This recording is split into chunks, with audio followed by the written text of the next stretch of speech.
And they come as those who are obedient also. Do you remember the angel appears to the Magi and says to them, hey, you guys, don't go back to Herod. Herod's going to seek to kill the kid. And so basically go back another way. And the Magi are what? They're obedient to the Word of God. The Magi are obedient to the Word of God. So there again, you get this idea of this obedience and thing with the Magi, as you did with Joseph in chapter 1 with chapter 2. Joseph, remember, now Herod is going to seek the child, and he's going to kill the infants in Bethlehem. Be careful, too. When I was younger, I thought, Bethlehem is this huge town, and Herod goes in and kills all the babies under 2. And you think all these hundreds of babies dying and things. Now, and I don't want to mitigate at all. What Herod did was really, really bad. Okay? But what I'm saying is that Bethlehem is so small that it could fit on Gordon College campus here. Bethlehem, the killing of the infants in Bethlehem was probably under 12 kids. Okay? In other words, you've got a couple hundred people there. How many infants are you going to have under 12 or under 2? There's probably, most people think, 10, 12 kids got killed. It's not a huge thing. It's not like, he killed thousands of people and things like that. And so, to be honest, historically, it's not even mentioned because it was just such a minor thing. Now, if it's your child and 12 kids is still 12 kids, it's a lot. But I think you need to put that in perspective here. Bethlehem is a very small town.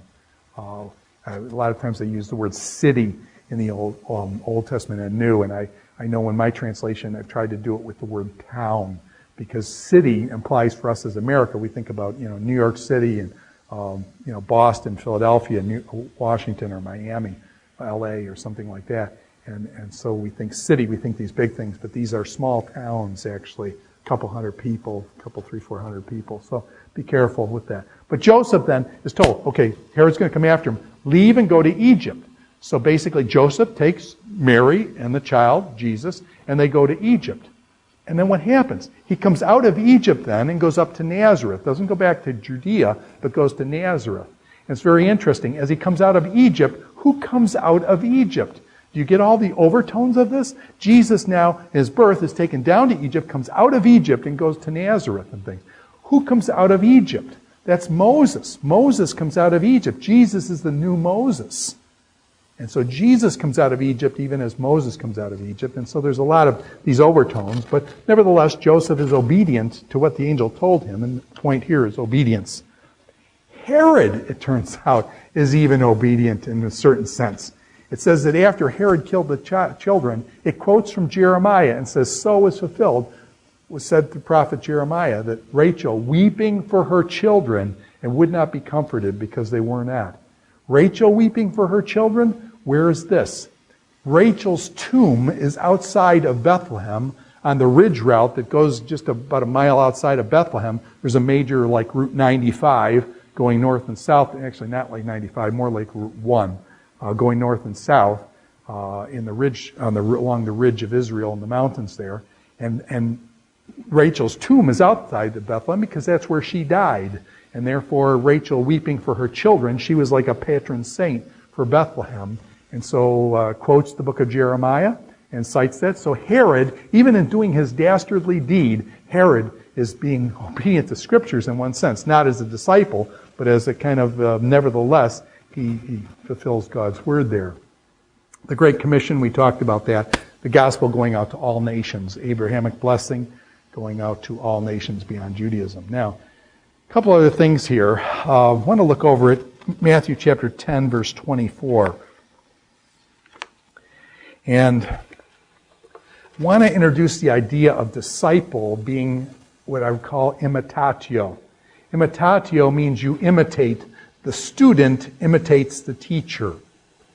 If I learn how to do wood making and I'm studying under a master carpenter, and the carpenter shows me how to cut a board and how to plane it smooth, I then try to do it myself and I imitate the master. I imitate the master to try to learn how to plane the board like he does. I had a son once who loved to play basketball. We were in Indiana, and in Indiana there's kind of like only one sport, and that's basketball. That's it. Okay, Bobby Knight, basketball. Okay, I never have watched sports much in my life. I'd always rather be playing sports. I played sports. I played basketball at Houghton College when I went there my freshman year, and that's all I could go for because I couldn't afford it after that. But I played my freshman year basketball and tennis, 2 seasons there.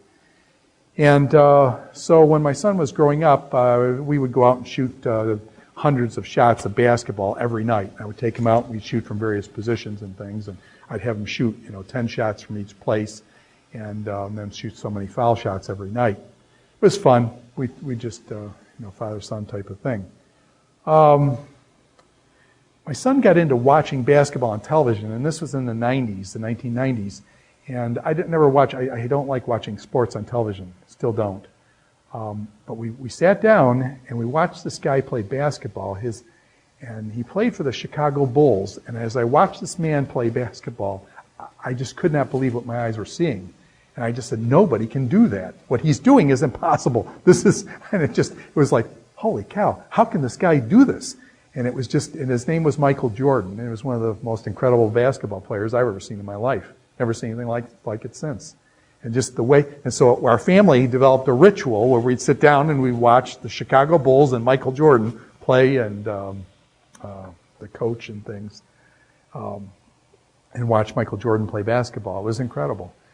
My son then would take Michael Jordan's stunts of jumping. My older son could leap.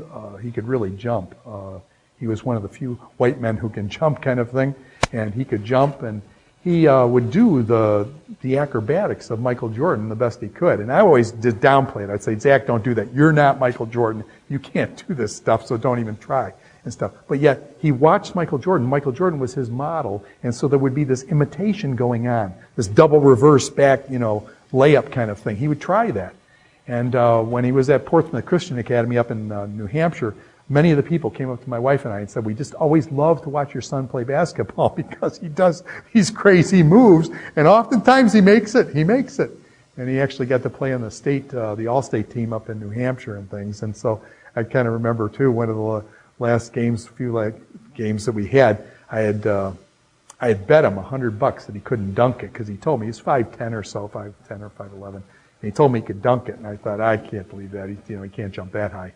And he stole the ball, and then there was a guy in front of him. Now, what the deal is, you always should pass the ball to the guy in front. He stole the ball, and I could just tell. He looked at the rim, and he says, it's tonight. And so he dribbled down on a fast break then, didn't pass the ball off, went up, and he dunked it that night. And that night, I learned you don't make bets like that. And I became $100 cheaper that night, and he dunked the ball. Now you say, that's just kind of a funny story about your son. Well, the point is, he was imitating his teacher. Who is his teacher? It wasn't me. It was Michael Jordan. And so he learned to do and tried to do the things that a Michael Jordan could do. And it inspired him. And so here's what Jesus says. Let me just read this to you. Matthew chapter 10, verse 24. Jesus is sending out his 12 disciples. He's sending out the 12, Matthew 10, sending of the 12. And he says, it is enough for a student to be like his teacher, and the servant to be like his master. If the head of the household, okay, so that's real positive. It's enough for a student to be like his teacher. If the head of a household is called Beelzebub, Jesus was condemned by people. They said, he casts out demons by Beelzebub. He said, if they've said that of me, your teacher, he said, how much more the members of the household? In other words, you guys, they called me Beelzebub, powered by Beelzebub. You're going to get it too. And so the teacher is not above, or the student is not above his teacher. And so this kind of thing comes up with Jesus. And he says, it's enough for the student to be like his teacher. And so that's part of this imitatio. The student is to be like his teacher. If we're going to be a disciple of Jesus Christ, we need to be like our teacher, that is Jesus. And so Matthew chapter 10, verse 24, this notion. Now, this is the idea of orthodoxy versus orthopraxy. And this is where Jesus uses the Pharisees. And he says of the Pharisees, he said the Pharisees, they have their disciples too. The Pharisees, the rabbis, they have their disciples. And he says in chapter 23, verse 8 and 10. By the way, in Matthew chapter 23, that's Jesus against the Pharisees. You know the passage well. It's woe unto you, scribes and Pharisees, hypocrites. You clean the outside of the cup, but the inside of the cup is filthy. And so Jesus is getting off on the Pharisees in Matthew chapter 23. Woe unto you, scribes and Pharisees, hypocrites. Here's what it says in chapter 23, verse 8. But you are not to be called rabbi, for you have only one master, and you are all brothers. Do not be called rabbi. You are all brothers. And do not let anyone call you father, for you have one Father who is in heaven. Nor are you to be called teacher. And that's why I always tell my students, you always call me professor, don't call me teacher. Okay? Now, actually, you can see that was, I'm sorry, let me explain. That was a sarcastic remark. I don't think that's the point. I don't think the point is call me professor, don't call me teacher, because Jesus said don't call me teacher. Okay? I don't think that's the point. Well, let's go on and we'll see what the point is. Nor are you to be called teacher, for you have one teacher, the Christ, the Christos, the Messiah, the anointed one, the Christos. The greatest among you will be your servant. The greatest among you will be your servant. And I think that's the point. Okay? Christianity is a very flat religion. It's a very flat religion. Don't have someone you call father, someone you call rabbi, who you esteem and, oh yeah, father, rabbi, teach me, and this kind of thing. No. Christianity is very flat. It's different people. My one son worked in different companies, and he said at one point he had like 5 bosses over him, and he had 5 layers of management. And the problem was he was the one that was doing all the programming, he was doing all the work, and these 5 managers then, some of them didn't do very much of anything except manage whatever that was, but he had to do all the work and stuff. And Christianity's not like that. There's not these layers of management. No, you are all brothers. He that's the greatest is the least. Jesus takes his disciples, and what does he do? He say, I am the teacher. I am the Father. I am the Christ, the anointed one.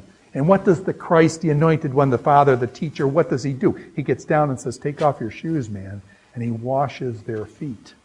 And washes their feet to show them that the greatest must be the servant of all. This is what discipleship is. Discipleship is not getting one's status in religion as being the, quote, holy man. No.